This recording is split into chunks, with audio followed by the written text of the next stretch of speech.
Hey, I'm Craig Heiser with Cardinal Gates, and today I'm going to do a latch demonstration video.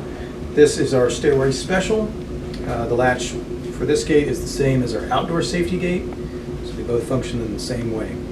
So one thing you'll notice is it has these flip latches on it, and this is what locks the gate in place, so you cannot lift the gate up and out of the bracket.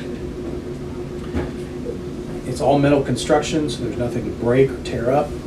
Latch is not very intuitive, and we make it like this to sort of baffle small children so they can't figure it out.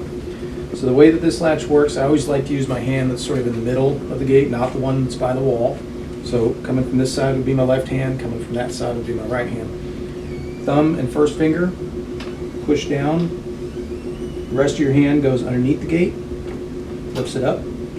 That lifts it out of these latch brackets. And to close the gate, you don't have to mess with the brackets, they'll drop in on themselves.